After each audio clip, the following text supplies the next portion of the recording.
Hey guys, Stacy Smith here. Today in this vlog, we're going to discuss the teacher interviews that I conducted and the results. Then we're going to analyze a sample lesson plan that was given to me by one of the teachers I interviewed. And then finally, we're going to go over a checklist to consider when making a tech-based lesson. For the teacher interviews, I interviewed 3 teachers. Teacher 1 is a second grade teacher in Okinawa, Japan, and works for Dodea. Teacher 2 is a high school teacher in the Chesapeake, Virginia public schools. And teacher 3 is a kindergarten teacher in Pickens County, South Carolina public schools. When asked what type of technology is available in their classrooms, all of the teachers said that they have laptops and smartboards that they utilize daily. However, only teacher 2 said yes when asked if they had received any training on the devices. Teacher 2 said a technology integration specialist does the training along with fellow teachers. I asked the teachers if the students receive any lessons on how to use the technology and internet safely and responsibly. 100% said no. Teacher 3, however, said she does give the students her own lesson, but it is not a school or district policy to do so. When discussing the benefits found with the use of technology in the classroom, I was a little surprised at the responses. Teacher 1 preferred using technology for science and social studies, but for second grade did not find any benefits to using technology in the classroom. Teacher 2 used technology with any subject and thinks it's easier to engage students in the lesson because it's a means they are comfortable with. And Teacher 3 likes to use technology for reading, science, and social studies.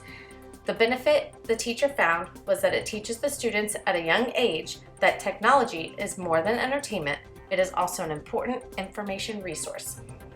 When I asked the teachers about what type of website or applications they prefer to use in creating and organizing lesson plans, Teacher 1 preferred planbook.com, Teacher 2 preferred Schoology, and Teacher 3 preferred the basic Word documents.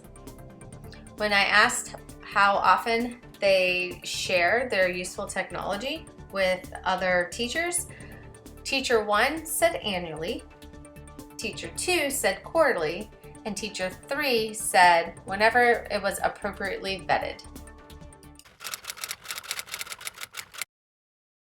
The lesson plan I was provided was for a high school science class studying plate tectonics. The teacher provided 2 options of websites or applications for each phase of the lesson, beginning with anticipatory set, then direct instruction, followed by guided and independent practice, and finally ending with assessments.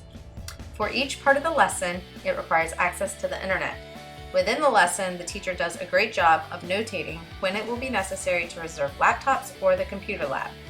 There is an array of options for the students to choose, where some have interactive videos, news articles, and even creating a web page. The teacher was incredibly thorough in the details required for this lesson plan to be successful. An aspect of this lesson plan I liked was the flexibility it gave the student to choose which activity they wanted to do. Also, I liked that this lesson plan could span several days. By doing this, it can create more meaningful learning.